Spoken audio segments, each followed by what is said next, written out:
Hello everyone, कैसे हो आप सब। तो गाइस, आज तारीख हो चुकी है 12 दिसंबर 2023 और हर रोज की तरह हमारे सामने आज भी आईपीएल 2023 को लेकर, इसके साथ ही आईपीएल की सभी टीमों के रिगार्डिंग आईपीएल की नीलामी को लेकर भी प्लेयर्स की लिस्ट आ चुकी है। तो काफी सारी बड़ी और इंपॉर्टेंट अपडेट्स हमारे पास निकल कर आई है, जो कि अगर आप लोग क्रिकेट और आईपीएल के बड़े फैंस है तो आप लोगों के लिए काफी ज्यादा इंपॉर्टेंट है। लेकिन इससे पहले की मैं वीडियो स्टार्ट करूँ, अगर आप लोग हमारे चैनल को पहली बार विजिट कर रहे हैं तो चैनल को सब्सक्राइब करके नोटिफिकेशन बेल को जरूर दबाइए, जिससे हमारी वीडियोस की अपडेट आप तक सबसे पहले पहुंच सके। तो गाइस, बिना किसी देरी के शुरू करते हैं हमारे आज के दिन की सबसे पहली अपडेट के बारे में बात कर लेते हैं। और ये निकल कर आ रही है ऑक्शन के शॉर्ट लिस्टेड प्लेयर्स के रिगार्डिंग। जैसा कि हमने आपको पहले बताया था कि आईपीएल की नीलामी में वैसे तो 1100 से भी ज्यादा लोगों ने अपने नाम को सबमिट करवाया था, लेकिन इसमें से फाइनली जो शॉर्ट लिस्टेड प्लेयर्स हैं उनकी लिस्ट हमारे पास निकल कर आ चुकी है। 333 प्लेयर्स को टोटल इसमें शॉर्ट लिस्ट किया गया है, जिसमें से 214 भारतीय और 119 विदेशी प्लेयर्स हमें देखने को मिले हैं। और इसके साथ ही 116 प्लेयर्स हमें कैप देखने को मिलते हैं,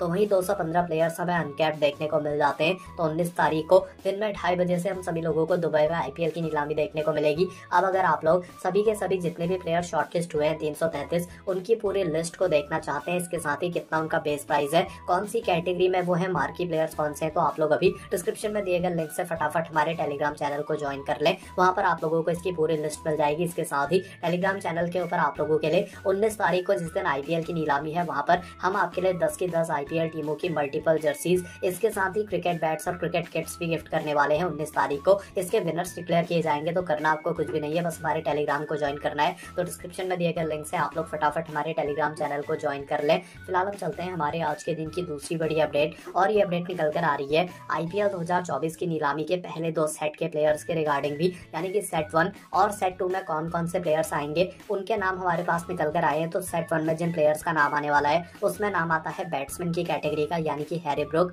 Travis head, Karun Nair, Manish Pandey, robin Powell, उनके साथ ही राइली रसोव और स्टीव स्मिथ, ये वो नाम होंगे जो कि सेट 1 का पार्ट बनने वाले हैं। इसके बाद अगर हम बात करें सेट नंबर 2 की, तो इसमें हमें देखने को मिलने वाले हैं गेंदबाज और ऑलराउंडर्स, जिसमें नाम आने वाला है गेराल्ड कोएट्जी का, पैट कमिंस का, वनीडू हसारंगा का, डैरिल मिचेल का, इनके साथ ही ओमरा जाई का, हर्षल पटेल का, रचिन रविंद्रा का, शार्दुल ठाकुर का और उनके साथ ही क्रिस वोक्स का। इसके साथ ही जो बाकी के सेट्स हैं वो हमने अपने टेलीग्राम के ऊपर अपलोड कर दिए हैं, तो आप लोग टेलीग्राम को जैसे ही ज्वाइन करेंगे वहां पर आपको सारे सेट्स मिल जाएंगे। फिलहाल हम चलते हैं हमारे आज के दिन की तीसरी बड़ी अपडेट, और ये अपडेट निकल कर आ रही है इस नीलामी में हमें कुछ एसोसिएट प्लेयर्स भी देखने को मिलने वाले हैं। दरअसल जिन 2 एसोसिएट प्लेयर्स को आईपीएल 2024 के मिनी ऑप्शन के लिए सेलेक्ट किया गया है, उसमें सबसे पहले नंबर पर नामीबिया की कंट्री से हमें नाम देखने को मिलता है डेविड वीज का, जिन्होंने अपने बेस प्राइस को 1 करोड़ रुपए सेट किया है। इसके बाद नेदरलैंड की साइड से हमें नाम देखने को मिलता है पॉल वैन मीकरन का, जिन्होंने अपने बेस प्राइस को 20 लाख रुपए सेट किया था, जिसका मतलब है किसी भी नेपाल के प्लेयर को आईपीएल की नीलामी के लिए सेलेक्ट नहीं किया गया है।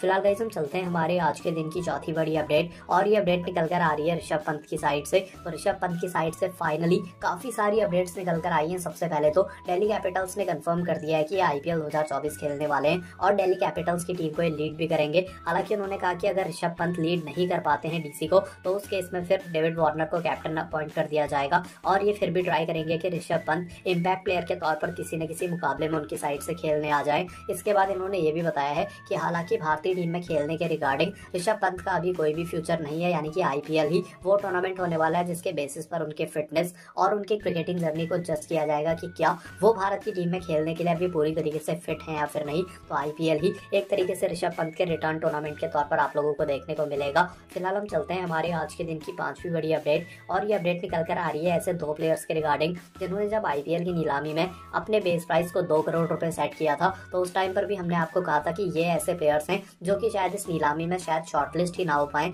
क्योंकि अपने गेम के अकॉर्डिंग इन्होंने अपने प्राइस को काफी ज्यादा हाई सेट कर दिया था। और इन प्लेयर्स में हमें नाम देखने को मिलता है केदार जाधव और उनके साथ ही एंजेलो मैथ्यूज का। इन दोनों ही प्लेयर्स ने अपने प्राइस को 2 करोड़ रुपए सेट कर दिया था, जो कि बहुत ही ज्यादा था। और ऐसे में ऑब्वियस सी बात है कोई भी टीम 2 करोड़ रुपए तो क्या शायद 20-25 लाख में भी इनको नहीं खरीदती, और यही हमें देखने को मिला, जहां पर नीलामी में हमें दोनों ही प्लेयर शॉर्टलिस्ट होते हुए भी नजर नहीं आए। तो ऐसे में अगर ये अपने बेस प्राइस को करीब 20 लाख या फिर 50 लाख कर देते, तो फिर हो सकता है कोई ना कोई टीम इनको जरूर खरीद सकती थी। फिलहाल हम चलते हैं हमारे आज के दिन की 6ठी बड़ी अपडेट, और गाइस ये अपडेट निकल कर आ रही है आईपीएल की ट्रेड विंडो के रिगार्डिंग, जहां पर आईपीएल 2024 की ट्रेड विंडो के आखिरी दिन हमें 3 और ट्रेड फाइनलाइज होते हुए नजर आई। दरअसल ये जो 3 ट्रेड होने वाली है, इनकी अनाउंसमेंट अभी तक आईपीएल की टीमों के द्वारा नहीं की गई है, लेकिन आईपीएल की टीमों के पास 18 तारीख तक का वक्त है जहां पर ये ट्रेड की अनाउंसमेंट कर सकती हैं, क्योंकि 18 तारीख तक ये सस्पेंस बनाना चाहती हैं, जिससे कि और भी ज्यादा जो फैंस है वो एक्साइटेड हो पाए। और नीलामी के एक दिन पहले ही अगर ट्रेड प्लेयर्स की लिस्ट आएगी तो ऑक्शन को और भी ज्यादा हाइप मिलेगी, जिसके चलते हुए ट्रेड प्लेयर्स के बारे में हम आपको अपने टेलीग्राम चैनल पर आज बता देंगे। तो अभी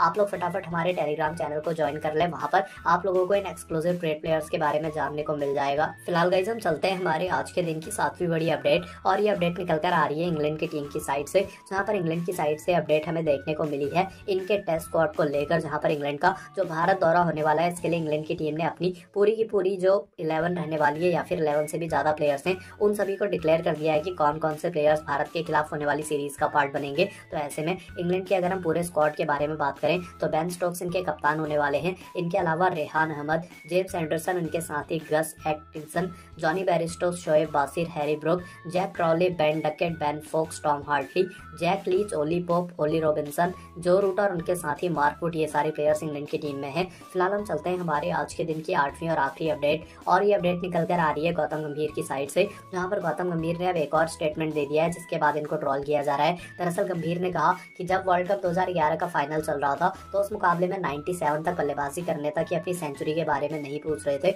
लेकिन जैसे ये 97 पर पहुंचे तो धोनी इनके पास आए और धोनी ने कहा कि आप 97 पर वो आपको 100 बनाना है, और उस वजह से इनका ध्यान मैच जिताने से हट गया और ये 100 की तरफ सोचने लगे, जिसकी वजह से अपने 100 को नहीं बना पाए। तो एक बार फिर से सारा ब्लेम इन्होंने एमएसडी के ऊपर डाल दिया।